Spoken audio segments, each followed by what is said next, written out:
Ya, menjelang Hari Buruh 1 Mei esok, rumah Ketua Serikat Buruh di Medan, Sumatera Utara justru menjadi sasaran teror bom molotov oleh orang tak dikenal. Ya, pelaku datang berboncengan motor, melemparkan bom molotov ke dalam rumah korban.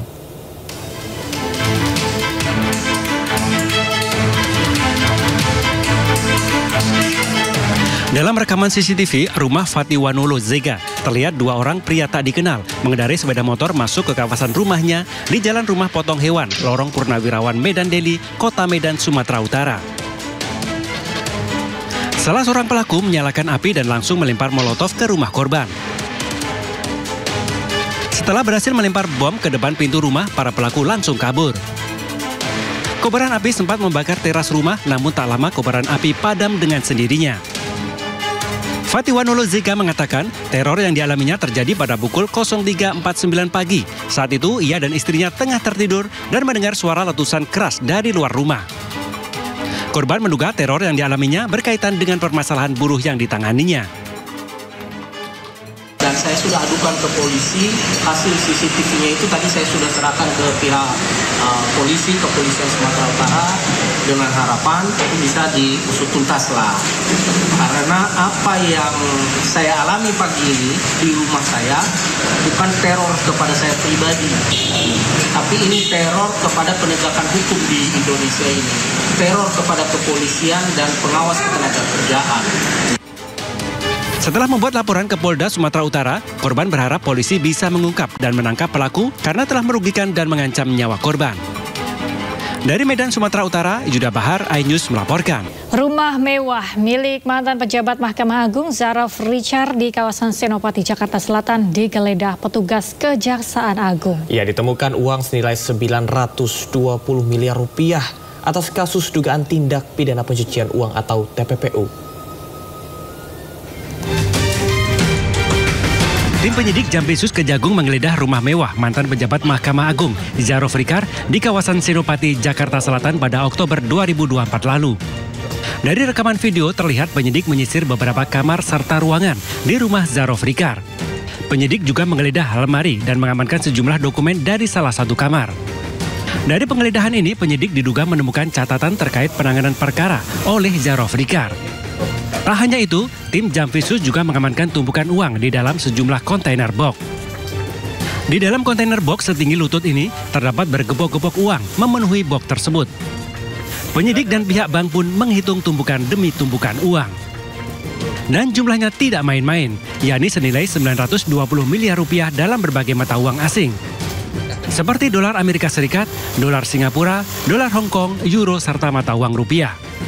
Masih di kamar itu, tim Jampisus juga mendapati box yang berisi uang hingga emas batangan. Setelah dihitung, emas batangan tersebut seberat 51 kg. Di video lainnya, petugas juga menyita sejumlah alat elektronik, seperti sejumlah ponsel dan beberapa laptop. Temuan ini menjadi dasar bagi Kejagung untuk menetapkan Zaraf Richard sebagai tersangka dalam kasus dugaan tindak pidana pencucian uang atau TPPU.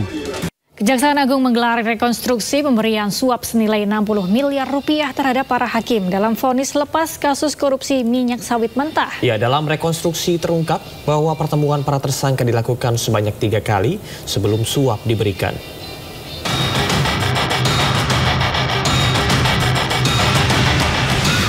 Kejaksaan Agung Republik Indonesia menggelar rekonstruksi pemberian suap dan gratifikasi senilai 60 miliar rupiah untuk para hakim pemberi vonis lepas kepada 3 terdakwa korporasi dalam kasus korupsi izin ekspor minyak sawit mentah.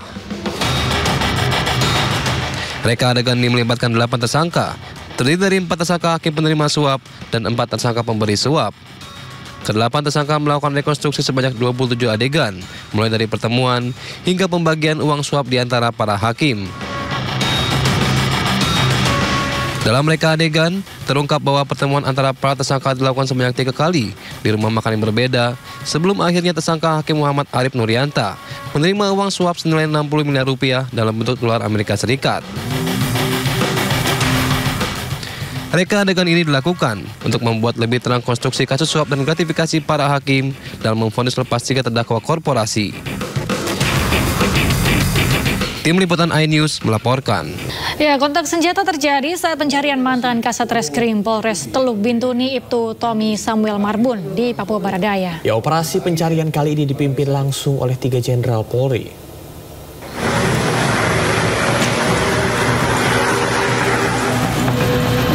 Tiga Jenderal Tinggi Polri memimpin langsung operasi SAR Alpha Bravo Moskona 2025 di Papua Barat Daya. Tengah medan berat hutan Papua Barat Daya, operasi pencarian mantan Kasat Reskrim Polres Teluk Bintuni Ibtu Tommy Samuel Marbun terus dilakukan. Sebanyak 521 personel gabungan dikerahkan menyusuri wilayah pencarian melalui jalur darat, sungai hingga udara.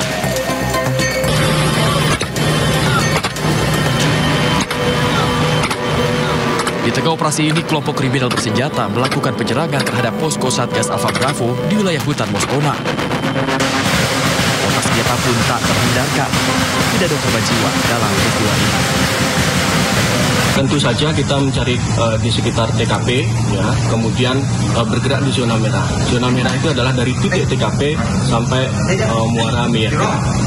Ini akan dicari oleh tim SAR yang dari Brimob, bergabung dengan beberapa tim. Sebelumnya, mantan Kasat Reskrim Polres Teluk Bintuni Ibtu Tommy Samuel Marbun dinyatakan hilang sejak 18 Desember 2024 lalu. Hingga kini, proses pencarian terus dilakukan.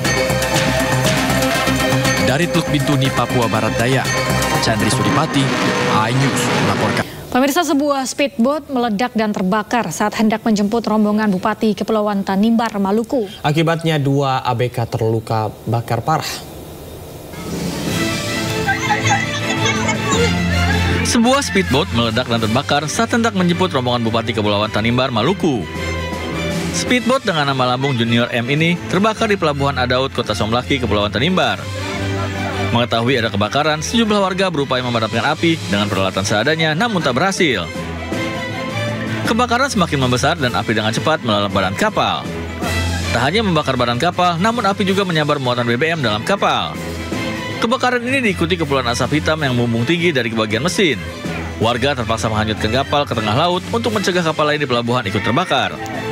Kapal terbakar saat bersandar di pelabuhan dan menjemput rombongan Bupati Riki Jawarisa yang hendak menuju Selaru. Waktu Kotong sementara bermain, lalu ada orang lari-lari rame-rame pergi di pantai, lalu Kotong ikut saja. Lalu pas lihat begini ada speed yang kebakaran.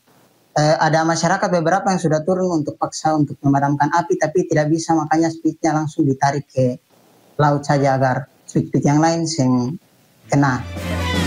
Tak ada korban jiwa dalam musibah ini, namun 2 orang ABK alami luka bakar serius. Kerugian yang dialami pemilik kapal mencapai 650 juta rupiah. Polisi Selaru masih melakukan penyelidikan untuk mengetahui penyebab pasti kebakaran, apakah ada unsur kelalaian. Dari Maluku, Juanda Sari, iNews melaporkan. Pemirsa, modus jadi pembeli, seorang WNA mencuri handphone di sebuah toko aksesoris di Jombang, Jawa Timur. Pelaku berpura-pura menukar uang asing dan kabur, membawa handphone senilai 15 juta rupiah. Berpura-pura sebagai pembeli, pria warga negara asing ini mendatangi sebuah toko handphone di Jalan Kiai Haji Ahmad Dahlan, Jombang, Jawa Timur. Modusnya, pelaku hendak membeli aksesoris ponsel sembari meminta penjaga konter mengeluarkan beberapa ponsel lain dari etalase. Saat penjaga lengah, pria asing ini mengambil ponsel keluaran Amerika seharga 15 juta rupiah dan menyelipkan di balik dompetnya. Selanjutnya, pelaku menggunakan modus lain dengan cara membayar aksesoris menggunakan uang asing. Lantaran korban menolak pembayaran dengan uang asing, pelaku meminta izin keluar menukarkan uang pada temannya. Tak disangka, pelaku kabur menggunakan motor bersama temannya yang menunggu di depan konter. Tersadar ada ponsel yang hilang, korban bergegas mengejar pelaku, namun tak membuahkan hasil. Karena nggak fokus lah kayaknya, HP-nya udah dibawa, terus pas mau HP yang di atas ini mau dimasukin ke etalase, HP-nya udah nggak ada, terus baru sadar itu. Udah HP-nya udah hilang, udah dibawa sama WNA. Dengan membawa bukti rekaman CCTV, korban melaporkan kasus pencurian ini ke pihak berwajib. Dari Jombang, Jawa Timur, Mukhtar Bagus, iNews melaporkan. Diduga depresi, seorang pria warga negara asing berlari tanpa menggunakan busana di halaman Monas Gambir, Jakarta Pusat. Ya, kepada petugas, pelaku mengaku baru saja mengunjungi Taman Wisata Gunung Bromo, Jawa Timur menggunakan kereta api.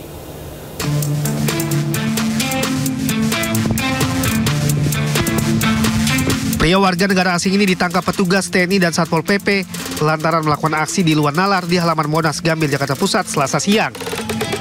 WNA tersebut kabarnya nekat berlari tanpa busana dan alas kaki, mulai dari pintu gerbang timur hingga masuk ke dalam Monas. Aksi nekat itu diketahui petugas yang terkejut melihat WNA itu tiba-tiba berlari tanpa busana. Meski semula tidak mau berbicara, namun akhirnya dirinya mengaku bernama Victor berusia 36 tahun asal Rusia. Dirinya mengatakan baru tiba di Jakarta dengan menggunakan kereta api usai mengunjungi Taman Wisata Gunung Bromo, Jawa Timur seorang diri. Sementara kartu identitas dan paspor telah dirusak oleh dirinya saat baru tiba di Indonesia. Diduga, si WNA ini mengalami depresi akibat beban pikiran. Yogyakarta before? When? You come here? Yeah. With who? Just alone. Yeah, I come to airport, but then I had my passport, so I couldn't fly. Why? Because I'm a Jew. Usai diberikan makan dan dimandikan, WNA tersebut kemudian dibawa petugas ke Polres Metro Jakarta Pusat untuk diperiksa lebih lanjut sebelum nantinya diserahkan ke pihak imigrasi Jakarta Pusat. Dari Jakarta Pusat, Rani Sanjaya,